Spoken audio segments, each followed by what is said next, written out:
Assalamualaikum warahmatullahi wabarakatuh.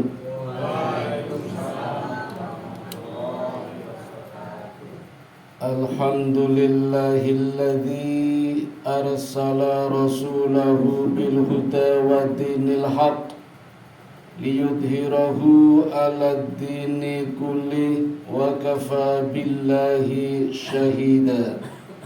Asyhadu an la ilaha illallah wahdahu la syarika lah wa asyhadu anna Muhammadan abduhu wa rasuluhu la nabiyya ba'da.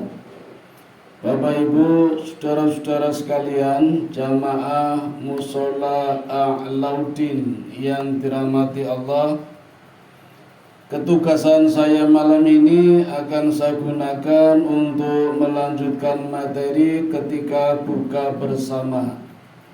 Buka bersama kemarin materi kula dugi pundi Bapak Ibu? Oh lali nggih. Saya terakhir menyampaikan makna yang terkandung di dalam surat Yasin, surat yang ke-36 ayat 13 sudah, ayat 14 sudah. Nah sekarang saya mulai dari ayat 14, mundur sedikit untuk menegaskan saja bahwa Allah mengutus 3 rasul sekalian untuk berdakwah ke negeri Ashabul Qaryah, khususnya kota Antokia. Siapa 3 nabi tersebut? Menurut ulama salaf, di dalam kitab Bidayatul wal Inayah, Ibnu Katsir menyebutkan namanya Nabi Shodiq, Nabi Soduk, dan Nabi Shalom. Sedangkan menurut ulama khalaf, misalnya Quraisy Shihab, di dalam tafsir Al-Misbah menyebutkan namanya yang pertama Nabi Yuha atau Yohana. Di dalam Injil namanya Yohanes. Yang kalau menurut Ibnu Katsir tadi namanya Shodiq. Yang kedua Bulis atau Bulus. Di dalam Injil namanya Paulus. Yang menurut Ibnu Katsir namanya Soduk. Dan yang ketiga namanya Sam'un atau Samson, nabinya orang-orang barat, yang di dalam kitab Ibnu Katsir namanya Shalom. Bagaimana 3 nabi ini berdakwah? Pertama, ketika memasuki kota Antokia lewat depan sebelah utara, dan yang pertama kali dijumpainya adalah rumah tua yang ternyata ditinggali oleh seorang lelaki tua yang matanya tidak bisa melihat. Atas izin Allah, 3 nabi ini berhasil menyembuhkannya sehingga lelaki tua itu dapat melihat kembali. Termasuk anaknya yang terkena penyakit kusta dan lepra pun bisa disembuhkannya. Hingga berita ini menyebar, dan raja yang berkuasa ketika itu memanggil 3 nabi ini untuk tidak hanya meminta kepada para pejabatnya supaya dapat melihat atau disembuhkan dari penyakitnya, tapi bisa menghidupkan orang yang sudah meninggal. Tentu saja bisa, karena izin Allah. Dan ini 3 ini adalah murid-muridnya Nabi Isa, yang Nabi Isa juga punya mukjizat, dapat menghidupkan orang yang sudah meninggal, menyembuhkan berbagai macam penyakit dan sebagainya. Ini bisa. Nah, mestinya kedatangan 3 rasul ini senang, tapi ternyata tidak Bapak Ibu. Apa penyebabnya? Di dalam surat Yasin ini ayat berikutnya dijelaskan, ternyata Antokia, rakyat dan rajanya punya kebiasaan, punya aliran, punya agama namanya tatoyur. Napa niku tatoyur? punya keyakinan setiap hendak bepergian selalu melepas burung gereja. Ini secara burung gereja di sini mulai ada ini. Ya. Kalau gereja itu terbang ke kiri, pertanda akan datang kebaikan. Tapi kalau gerejanya terbang ke kanan, pertanda akan datang keburukan. Nah, ternyata ketika gereja ini dilepaskan terbangnya ke kanan, pertanda akan datang keburukan. Padahal 3 nabi ini berhasil menyembuhkan berbagai macam penyakit, menghidupkan orang yang sudah meninggal, kan mestinya senang. Tapi keyakinannya lebih kuat daripada kebenaran yang datang. Maka kehadiran 3 nabi ini ditolak. Penduduk Antiokhia melakukan takdzib, mendustakan kebenaran yang dibawa oleh 3 rasul ini.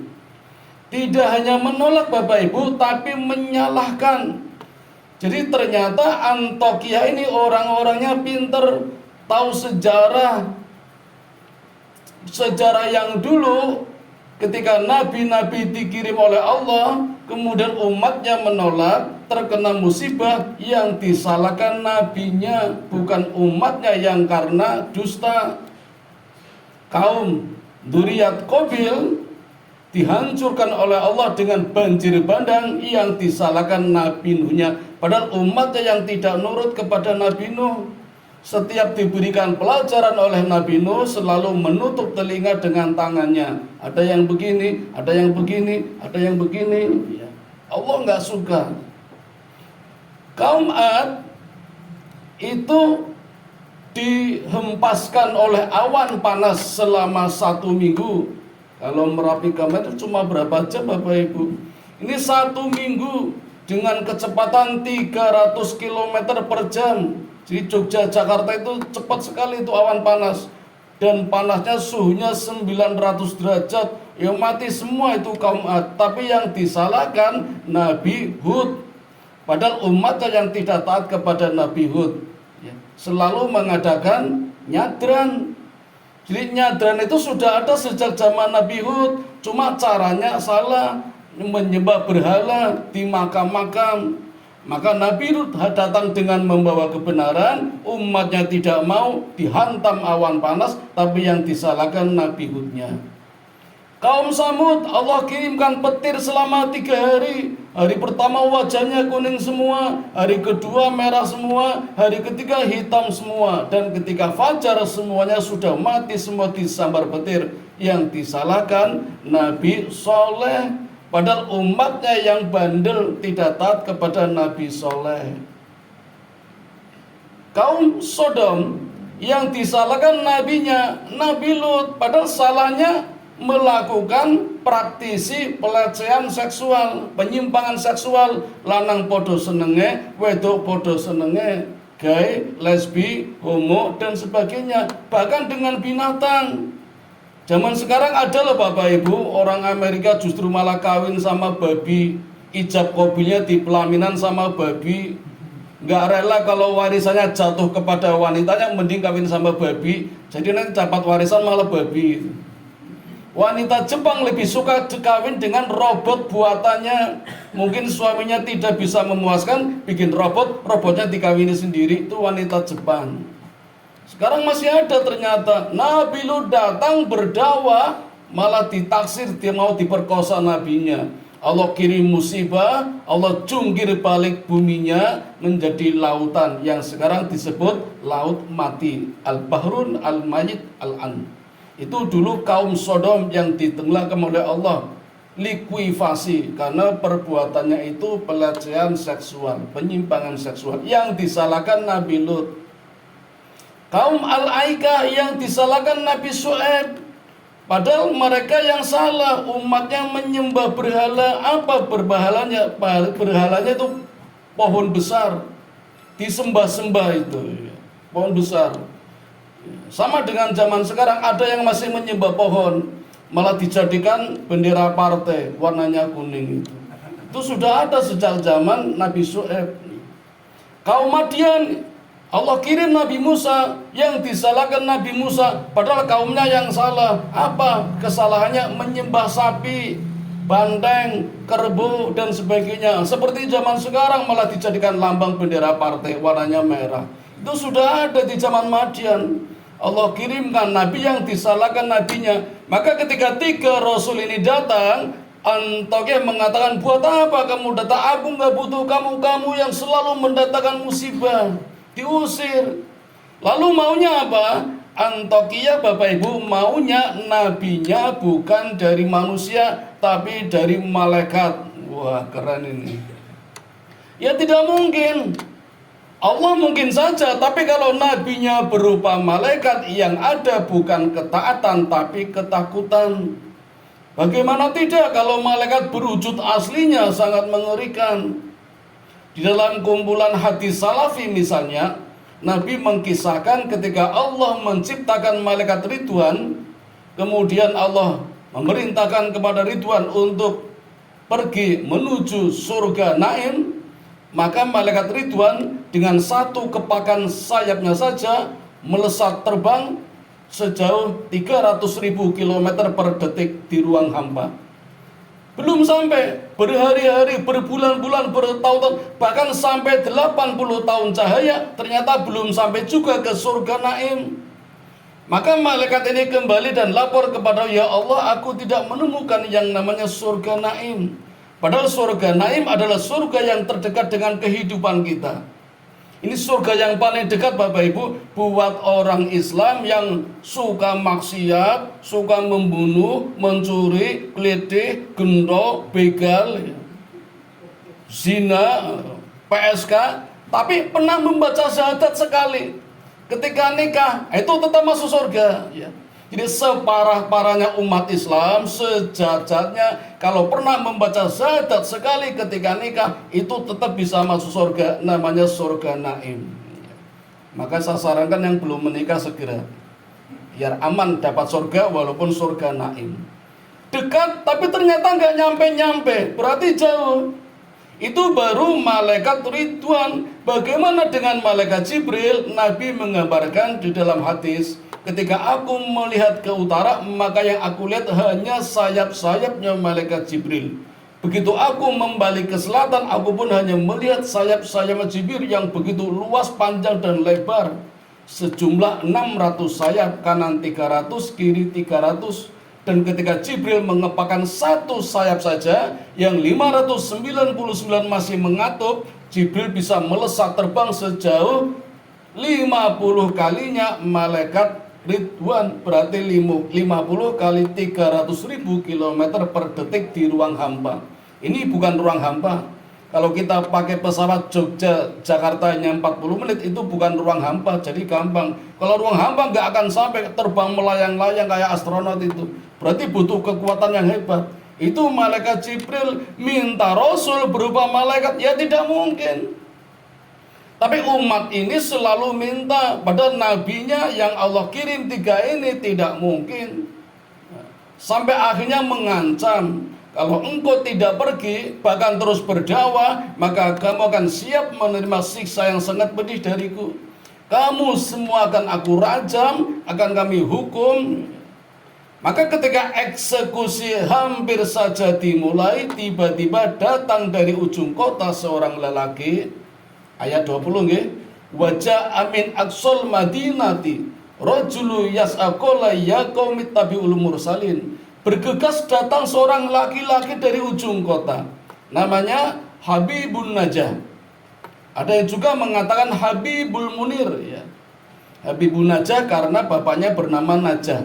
Kalau Habibul Munir, simbahnya namanya Munir, karena dulu ketika kecil lebih dekat dengan simbahnya.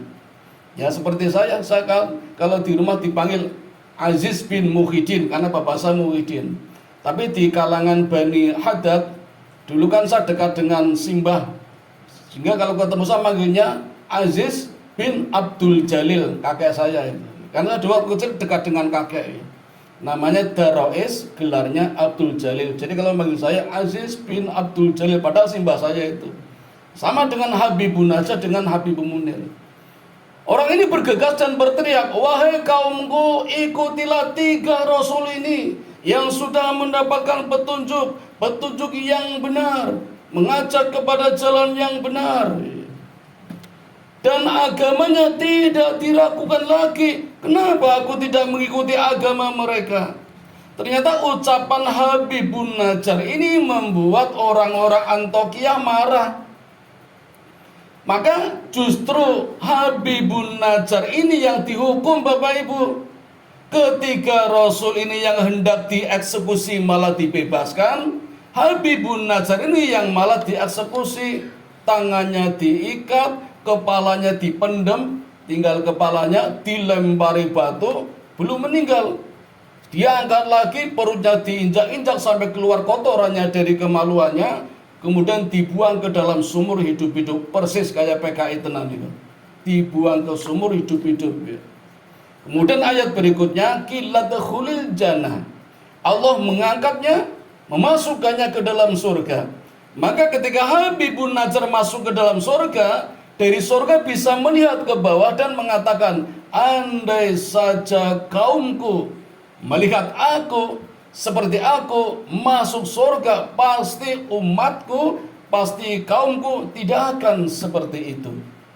Tapi mereka tidak melihatnya, justru mengusir 3 rasul ini. Maka Allah kirimkan malaikat Jibril yang hanya dengan tangannya saja malaikat Jibril mampu menyatukan gerbang Antiokhia dan menghancurkannya dengan satu teriakan.